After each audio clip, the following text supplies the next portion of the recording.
Israel आरो इराननि जि दावहा बे जोबोर गिलुबालु थासारिसिम थांगासिनो थादों लोगोफोर जाबादि इजराइलनि सायाव इराना मिसाइल एटाक खालामदोंमोन बेनि उनाव इजराइलाबो फिन साजा लानो थाखाय थारैनो नाजादों नाथाय दिनैसिम दासिम इजराइला इराननि सायाव बे एटाकनि फिन जाथायखौ होआखै माब्ला मा समाव माबोरै बेनि फिन जाथायखौ होगोन बेखौथ' समाजै खिन्थागोन लोगोफोर बेनिखायनो इजराइला गमामायैनो सरप्राइजिंलि एटाक खालामनांगौ इराननि सायाव इराननि निउक्लियार पावार प्लान्ट इराननि निउक्लियार बम्ब बानायनाय जि प्लेस बै जि फेक्टरि बा इन्डास्ट्रि आरो माखासे पावार प्लान्टफोरखौ डेस्ट्रय खालामनानै इरानखौ दुर्बल खालामनो हागौ इजराइला नाथाय सबसे गिथावनाया जाबाय मैयानि तारिखाव Ayatollah Ali Khamenei supreme leader of Iran बिथाङा मोनसे मस्जिदाव गिलु बालु माखासे हुमखि होदों इजराइलनि सायाव आरो बै हुमखिफोरनि मादाव मोननैसोआ इस्लामिक कान्ट्रिसफोरखौ मुसलमानफोरखौ खौसे जानो खावलायनायाबो दंफायो बिथाङा बुंदों जुदि जों आलादा आलादा जानानै थायो डेट मिन्स इस्लामिक कान्ट्रिसफोरा बा मुसलमानफोरा जुदि खौसे जाया अब्ला थारैनो जों दानस'जोबजागोन जों जोबस्रांगोन बेबायदि बिथाङा बुंदों बेनिखायनो गासै बुहुमनि मुसलमानफोरखौ बिथाङा ज' जानो थाखाय खावलायदों Ayatollah Ali Khamenei supreme leader of Iran बिथाङा बे बाथ्राखौ बुंदों बिथाङा गासै इस्लामिक कान्ट्रिसफोरखौ खौसे जानो थाखाय खावलायदों आरो इजराइल नामनि बे हादरखौ जायखौ इस्लामनि सुथुर होननानै बुङो बिथाङा इस्लामनि सुथुर बै इजराइलखौ फोजोबस्रांनायाव हेफाजाब होनांगौ बेबायदि बुंदों आरो लोगोसे ओरैबायदि वार्निं होदों जुदि इजराइला इराननि सायाव एटाक खालामोबा बेनि जि फिन जाथाय बेखौ जोबोर गिलुबालु होगोन इजराइलनि सायाव आरो ओरैबायदि गिख्रंथावै मिसाइल एटाक खालामनो हागौ आरो बे एटाकाव इजराइलनि माखासे जायगाया डेस्ट्रयबो जानो हागौ बे रोखोमनि वार्निं होदों नाथाय बे वार्निंखौ इजराइला जेबो गियाखै मैयानि तारिखाव रासियानि मोनसे सेटेलाइट इन्टेलिजेन्स बादिब्ला इराननि खिन्थानाय बादिब्ला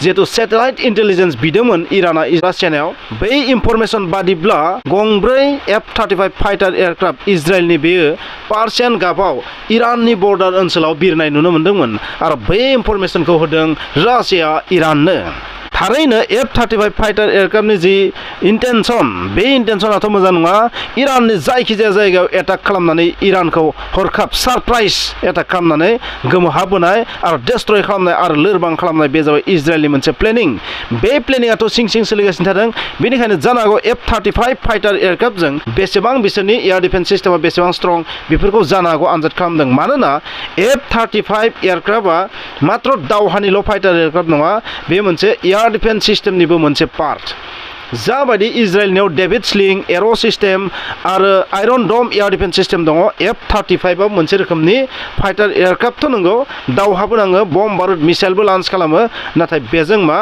डिफेन्स सिस्टेम हिसाबैबो खामानि मावनो हायो जानो हागौ रासियानि बै मददनि थाखाय इराना बेसेबां स्ट्रं जादों बेखौनो टेस्टिं नायदों खोमा मानोना दासिम खौरां मिथिनाय बादिब्ला रासिया S-400 एयार डिफेन्स सिस्टेमखौ इराननो हरबाय जोबोर लेटेस्ट गिलुबालु खौरां बेयो आरो बेल' नङा गुबुन रोखोमनि हाथियार हरदों इराननो आरो बै हाथियारफोरा हेजबुल्लाहनि फारसेबो मोनफैनायखौ खौराङाव मिथिनो मोन्दों डेट मिन्स रासिया इरानखौ स्ट्रं खालामनो नागिरदों बै 7 फ्रन्ट जि दावहा इराना जाहोदों माने इराननि प्रक्सिफोरा 7 फ्रन्टनिफ्राय दावहा नांदों इराना गावबो मोनसे आरो बै 7 फ्रन्टनि हेंथायै इजराइला हारसिंनो दावहा नांदों आरो जेसेबां हायो मदद खालामनानै आरोबाव इजराइलखौ डेस्ट्रय खालामनो नागिरदों रासियाबो बेबायदि आं बुंगोन जोबोर लेटेस्ट खौरां बादिब्ला मोन 70 रकेट हेजबुल्लाया लेबानननिफ्राय स्ट्राइक खालामदों इजराइलाव जोबोर थाबनि गेजेरावनो 70टा रकेट लन्च खालामदों आरो बे रकेटनि माखासेखौथ' आयरन डम एयार डिफेन्स सिस्टेमा फोजोबस्रांदों नाथाय माखासेया स्ट्राइकबो खालामदों आरो बेल' नङा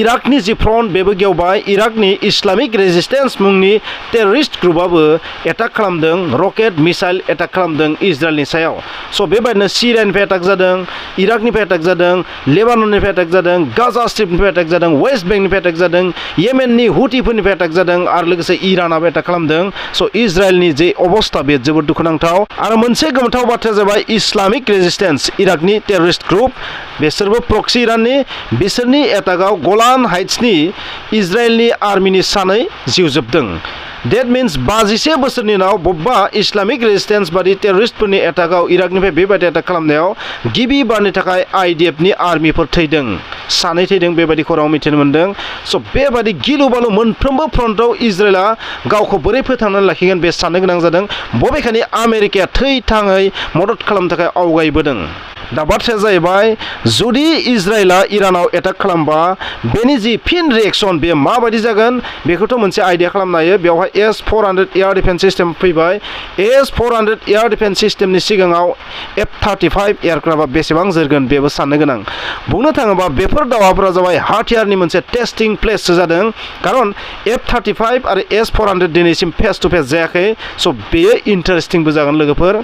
नाथाय मोनसे गोमोथाव जाहैबाय इन्डियानि मोनथाम वारशिप, मोनसे जाबाय ICGS बीरा, मोनसे जाबाय INS थिर आरो मोनसे जाबाय INS शार्दुल। बे गंथामखौ इराननि मोनसे पर्ट, बै पर्टआव दैथायहरदों। इराननि जाय पर्टआव दैथायहरदों बेवहाय मानो दैथायहरदों होनबा बे जाबाय मेरिटाइम सिकिउरिटिनि थाखाय। नाथाय बेनि जि गुबै थांखिया मा दासिम मिथिया। नाथाय बे बाथ्रायाबो रोखा, इन्डिया बे जि इजराइल आरो इराननि गेजेराव दावहा जादों बे दावहाखौ माने बन्द खालामनो नाजादों। खारन नोंथांमोना गोसोआव लाखि 80% जि क्रुड अइल बे मिडिल इस्टनिफ्राय फैयो इन्डियाआव, आरो बिनिबो 55%आ जाबाय पार्सियान गाफ ओनसोलनिफ्राय फैयो। डेट मिन्स बिनिफ्राय माखासे बाङा इराननिफ्राय फैयो। आरो गोसोआव लाखि जि स्ट्रेट अफ हार्मुसआव डमिनेन्सआ सोरनि होनबा इराननि। स' स्ट्रेट अफ हार्मुसनि गेजेरजों बुहुमनि 30% क्रुड अइलआ बेनि गेजेरजों फैयो लोगोफोर। अब्ला बेबादियाव जुदि इजराइल आरो इराननि गेजेराव दावहा जायोबा बेनिफ्राय फैनाय जि क्रुड अइल, जाय क्रुड अइलआ गासै बुहुमावनो डिस्ट्रिबिउट जायो, आरो बे माजों थांनांगोन स्ट्रेट अफ हार्मुसनि गेजेरजों। आरो बै स्ट्रेट अफ हार्मुसखौ जुदि ब्लक खालामनानै होयोबा सबसे गिलु बालु खैफोदाव गोलैगोन बुहुमनि माखासे हादरफोरा। आरो बेयाव इन्डिया बांसिन खैफोदाव गोलैनो हागौ लोगोफोर। खारन इन्डियानि जि इक'नमि रांखान्थि बेयो माने डेस्ट्रय जानो हागौ। जोंनि इन्डियानि 80% जि थाव ना, क्रुड अइल ना, बेयो बाहेरनिफ्रायसो फैयो आरो बै मिडिल इस्ट ओनसोलनिफ्राय फैयो लोगोफोर। बेनिखायनो इजराइल आरो इराननि दावहाया इन्डियानि थाखाय जेबो मोजां मोनसे नेरसोन नङा लोगोफोर। इन्डियानि थासारिया जोबोर गिलु बालु जानो हागौ बेबादि जुदि दावहा जायोबा लोगोफोर।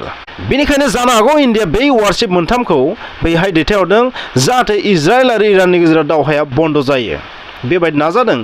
डेट मिन्स इन्डिया अरायबो शान्तिनि थाखाय खामानि मावदों लोगोफोर। नाथाय बै हादरफोरा दावहा मद, अरायबो दावहा नांनायनि मदावल' थायो। नाथाय इन्डियाथ' बेखौ माने गैया खालामनो नाजागासिनो थादों। नाथाय दिनैसिम लोगोफोर IDFनि जि ग्राउन्ड अपारेशन लेबाननाव बे बन्द जायाखै। आरो बेरुट सिटियावबो गेजेर गेजेर गिलु बालु एयार स्ट्राइक खालामगासिनो थादों आरो माखासे हिजबुल्लाहनि बेसखौ डेस्ट्रय खालामलांगासिनो थादों लोगोफोर। नाथाय बे दावहानि जि रुपरेखा बेयो जोबोर गिलु बालुसिन जालांगासिनो थादों। खारन बे दावहाया मा स्प्रेड जालांगासिनो थादों, बेनि जि फ्रन्ट बे गेवलांगासिनो थादों। जायखियानो जाया मानो S-400 आरो F-35 बेबायदि इनफरमेसना जोबोर गिलु बालु। आरो बिनि अनगायैबो आरोबाव मोनसे गिलु बालुआ जाहैबाय जुदि बे बाराव इजराइला इराननि सायाव बहाबा एटाक खालामोबा बे बाराव जानो हागौ गिख्रंथाव बेलिस्टिक मिसाइल आरो क्रुज मिसाइलजों एटाक खालामनो हागौ इजराइलनि सायाव इराना। अब्ला मा जागोन लोगोफोर नोंथांमोना आइडिया खालामदो। स' बे दावहानि जि नुथाय बे गिख्रंथाव जालांगासिनो थादों।